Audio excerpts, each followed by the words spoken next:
If America comes in here to create Biafra, it's oil to create Biafra for Igbo people, they will not leave this place. Anybody will know Asari Dokubo, making hold making share this video to them because he don't enter Donald Trump case file. As it stands right now, Donald Trump don't respond to Asari. Since anything say they know him, and anything say they no go fit find am. He don't dey here, they make mad, they talk against Donald Trump. And they talk say in fact say if Donald Trump come Nigeria to collect their oil, wetin he go do am? I don't know wetin he even give am mind.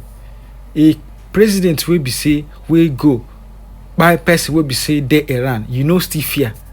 Impeach president of Venezuela, you know still fear. And the other president in silencer, you know fear. Now you get mad, they talk to them. Now we don't respond to all the whole Muslim people will be say they are tweeting they act for other country. I beg share this video to them so that you go hear them. At the end, I go put the video of waiting Donald Trump. I go allow you maybe listen to everything where Asari Dokubo talk. Then the ending side, you go just listen to waiting Donald Trump tell to all of them. And then they come for Asari Dokubo. Share this video right now so that everybody go see waiting they go on. A lot is about to happen and this country now is about to shake. Everywhere now is about to shake. Since they use their hand, they find trouble. Some northern regions they talk say I beg they don't want anything about make Donald Trump no come scatter everywhere. Still yet you they busy, they do it, they talk with it, they talk. I'm not gonna talk much. I want to make you pay attention. Watch this video from the start to the end. Share this video to everyone on every social media platform. Listen to it in talk. I don't know why he hate the Biafras. I don't know why he hate the Igbos. And I don't know why always every time now Biafra matter will be seen to always talk. I don't know why. I don't know his problem. Share this video and make this video reach to him. And share this video so that it will reach to the authorities so that they go warn them, they go hold them, they go even give them guides on what thing they do because what thing they come for them, they very big. What thing they come for them, they very big. Click the subscribe button for more updates and share this video. Now the only one if you take encourage support or share it to everyone on every social media platform, both Facebook, WhatsApp, TikTok. Share it everywhere and listen to waiting Asari Dokubo talk. At the end, you listen to waiting Donald Trump talk from the start to the end. I stand by Iran. I can't stop standing by Iran. Listen to me. I stand by Iran. I can't stop standing by Iran. Listen to me again. I stand by Iran. I can't stop standing by Iran. Listen to me very well so that you can report me back to America. If America comes in here to take our oil, to create Biafra, it's oil, to create Biafra for Igbo people, they will not leave this place. I am here.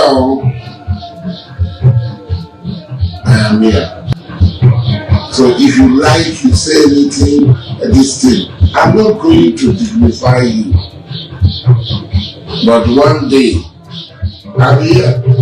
I'm not going anywhere. I'm here. You will realize the truth of what I'm saying. No one come to Iran at that time. So somebody stand up and demonize Muslims. Why Muslims? Because we are the only people on the true path. What is civilization? I heard somebody saying, I don't want people to worship Allah, I don't want people to, my children to do Ramadan. Come, I challenge you. Keep your life on one side and I keep my life on one side. In morality, in honesty, whether you can stand in me, I'm a good voice.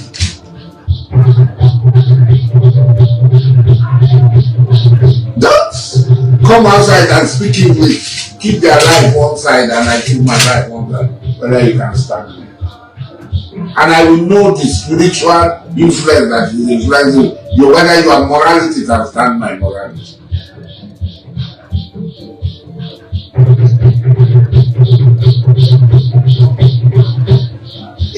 deep down in your heart, you know that you can never have salvation. You don't have it. Deep down in your heart, you know that if the heaven you are talking about, that's a heaven. Your leg will not even go near it. You are grandstanding. You are talking. You want people to talk.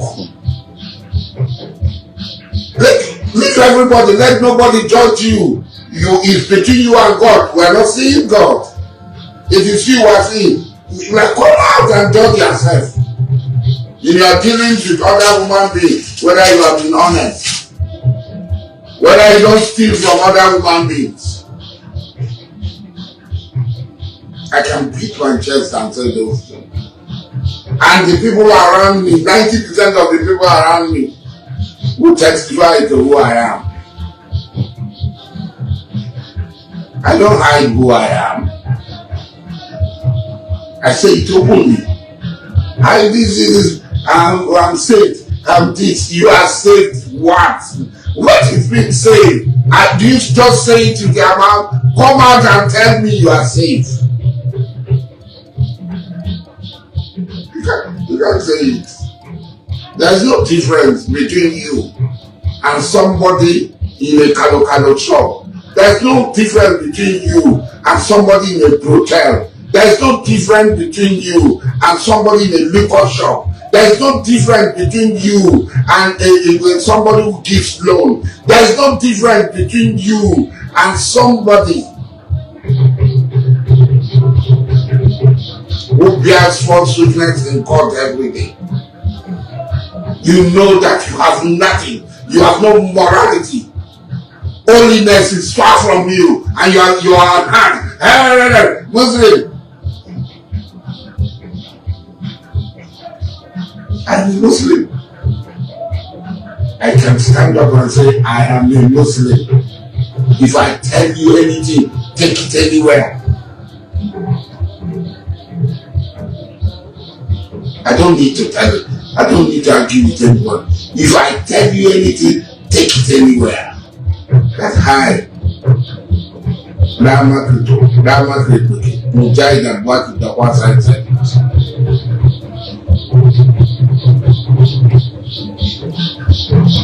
Even at the risk of my life, I say the truth. That I am an Islamic terrorist. Yet I'm fighting Islamic terrorism. In Nigeria, you cannot fight. You take my statement. What I said is very clear. If anybody comes to take our land and give to Igbo people to create their phantom Biafra state, that person will not leave this land. And I will control to whether it is America, the Israel, it is any country who comes here for the purpose of creating a phantom Biafra state for Igbo people. That person will not live here. Comes here to Ijola, to take Ijola, to take Ijola resources, to enslave us. The person will not live here.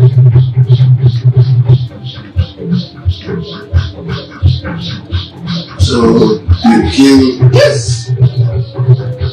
If I am Alec Kameni, I would have acted differently. I would not have exposed myself because the effect of exposing himself brings humiliation to other people. Everybody will not understand the way he and those who are close to him understand. Not everybody looks at martyrdom the way the Shia Muslim look at martyrdom. Hussein, Shia religion is created on the platform of martyrdom. From Hussein down. But when you are dealing with the outside world, you will not know. They don't know it. So you don't take a decision that at the end of the day will shake some other people.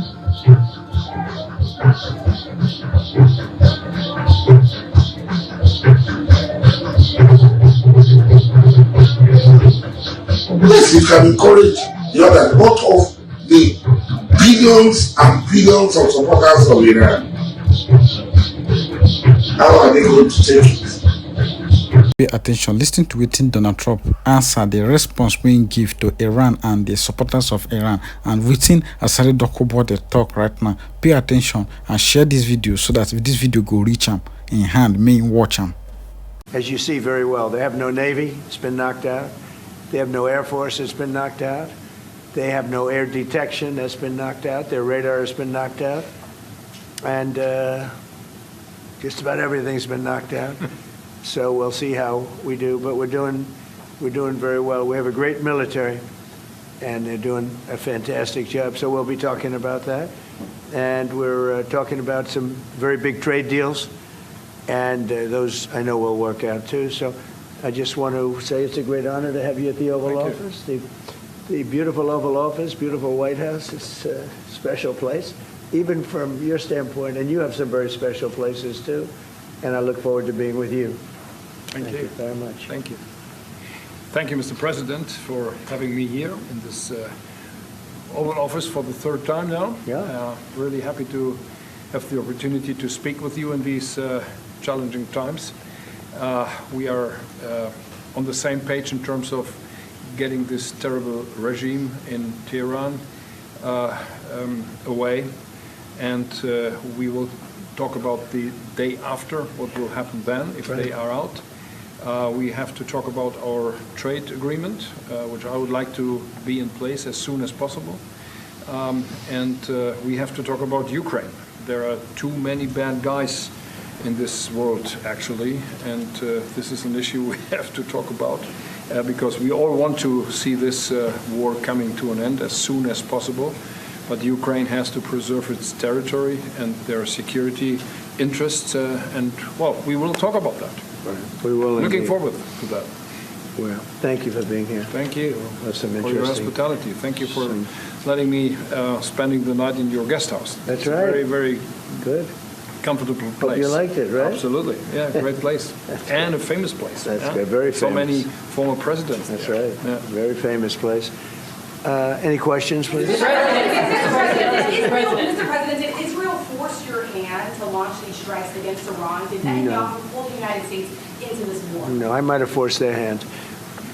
You see, we were having negotiations with these lunatics, and it was my opinion that they were going to attack first. They were going to attack. If we didn't do it, they were going to attack first. I felt strongly about that. And we have great negotiators, great people, people that do this very successfully and have done it all their lives very successful. And based on the way the negotiation was going, I think they were going to attack first.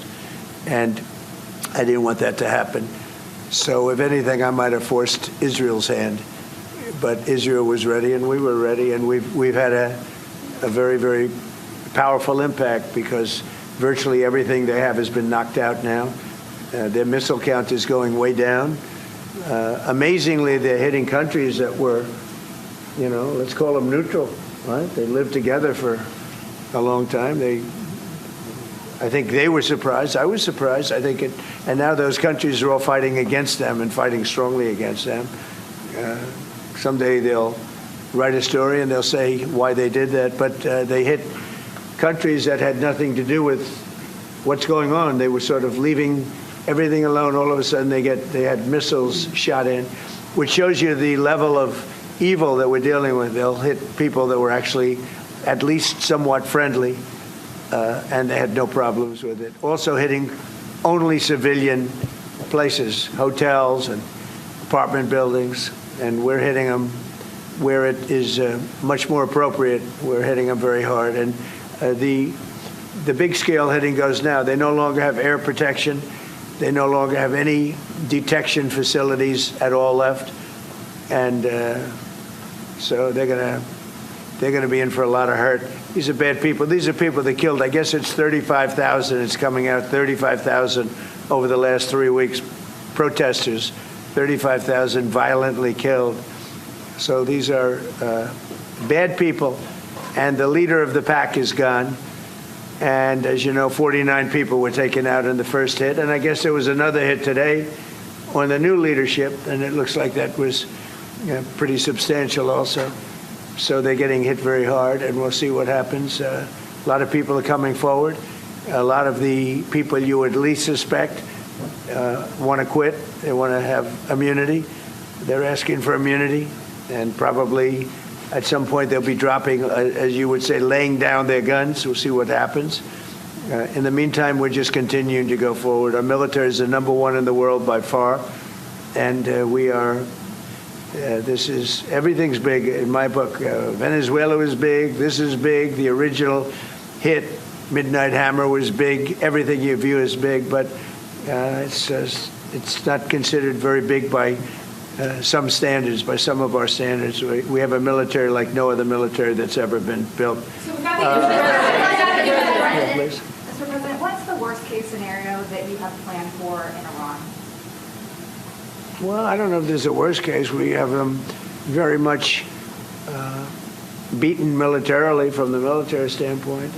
They're still lobbing some missiles. At some point, they won't even be able to do that because we're hitting all of their carriers. We're hitting all of their missile stock. You know, they built up all these missiles over the last few years. They had a lot of them. They've shot a lot of them, and we're knocking out a lot.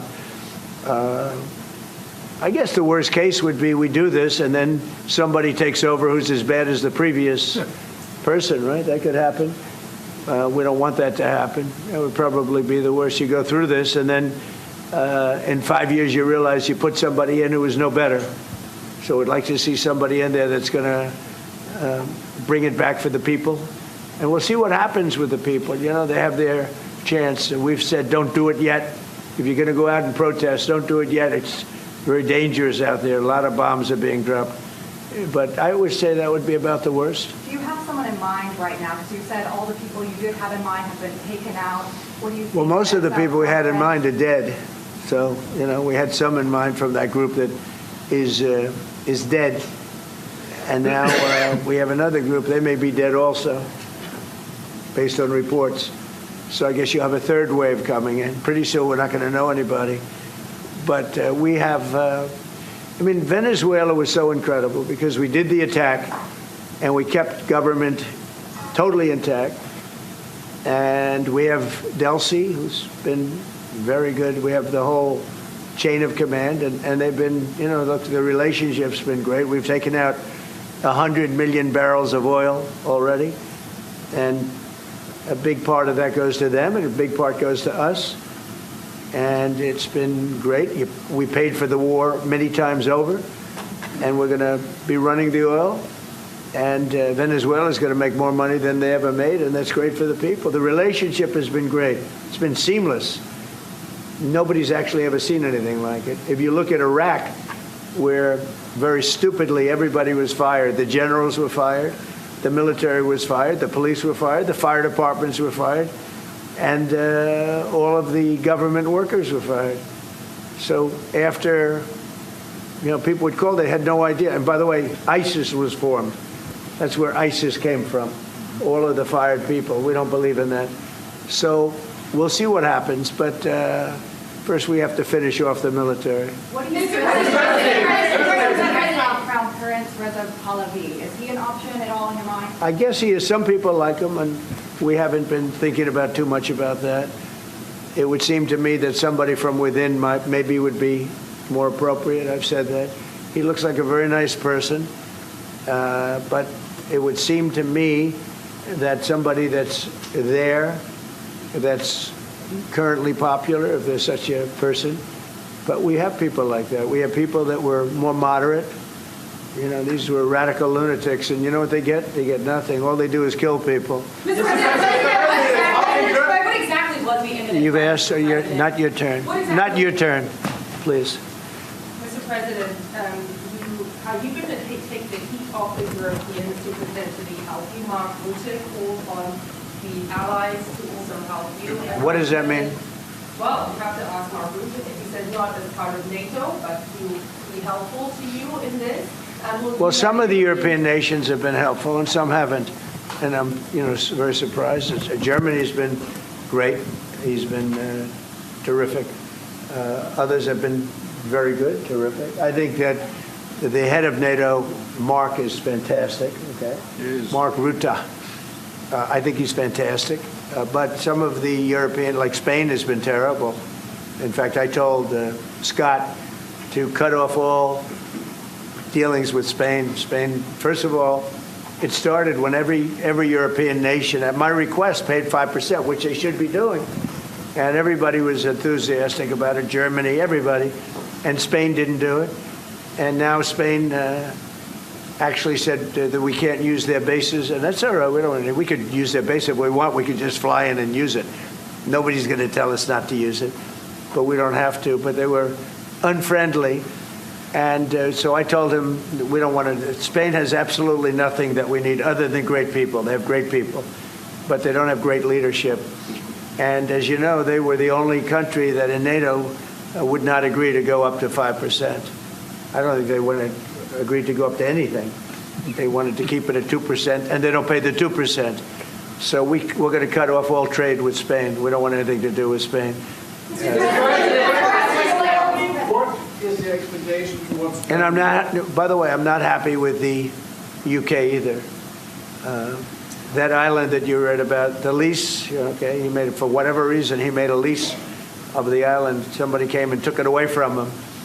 And it's taken 3-4 days for us to work out where we can land there. It would have been much more convenient landing there as opposed to flying many extra hours. So we are very surprised. This is not Winston Churchill that we're dealing with. Mr. President, what's your expectations towards Germany? What can Germany do and what should Germany do to help you in this role?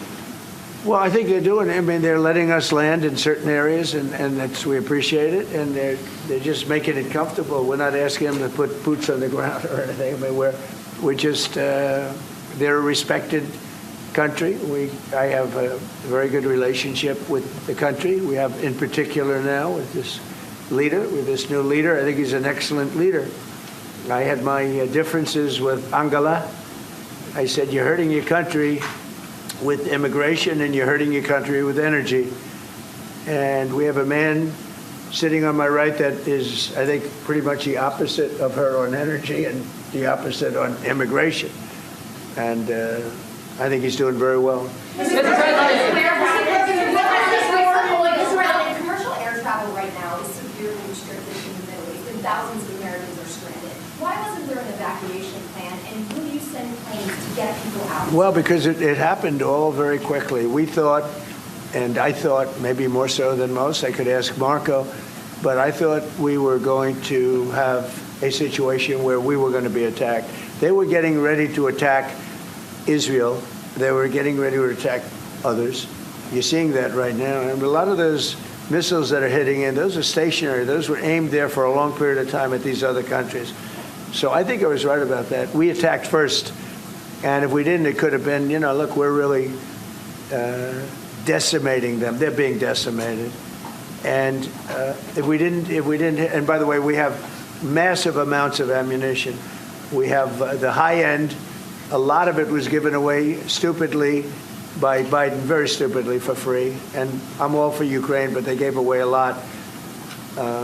As you know, when I give away ammunition, everybody pays for it. The European Union's paying for it. Then they can do what they want with it, but they are giving it, let's say, to Ukraine, and it's okay. But we gave away a lot of high end, but we have plenty. But we have unlimited middle and upper ammunition, which is really what we're using in this war. And we have really an unlimited supply.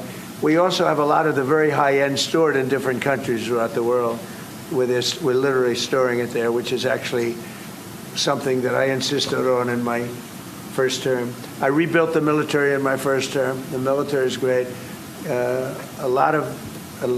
Unbelievable amount of ammunition, or munitions, as they say, we've given away to, the Wall Street Journal incorrectly covered the story when they said that it was given away to the Middle East. Not to the Middle East, it was given away to Ukraine. Very little was given to the Middle East. The Middle East would buy a lot, and some of the nations, because they're rich, they have a lot, but it was given away to Ukraine. And it just should have been done. Look, it's a war that should have never happened. If I were president, that war would have never happened. But we have a tremendous amount of ammunition at the upper level, middle and upper level, all of which is really powerful stuff. Sure, and I don't hear everything where Asari Dokubo talk, and I don't hear waiting Donald Trump talk. Waiting on I think. Drop your thought at the comment section. Waiting Donald Trump talk about the Iran and their forces. We be say in talk say some of them no even, in fact they don't even get anything there. So now through way in the talk, because so many people they talk say Iran still get sophisticated equipment. Many people go still come after US, and this thing now go lead to world war. So waiting I think, and waiting I think about Asari Dokubo waiting talk. He sure saying head correct, or in the talk out of say get Tinubu go support and Tinubu go fight for am. Wetin I think Tinubu go fight for Asari Dokubo. If na Tinubu go fight for Asari Dokubo, drop your thought at the comment section. Drop your thoughts waiting they back this guy up, because I don't really know. Every time in the always talk about Biafra, every time in the always talk about Masan and the Carlo. I don't know what be problem with Biafra. No be since you don't talk, say no be Biafra. Why not leave Biafra made a rest? Waiting I think, waiting the back and waiting the cause all this thing. Drop the thoughts at the comment section. Don't forget to share this video to everyone on every social media platform. Click the subscribe button for more updates. Thank you, my lovely people.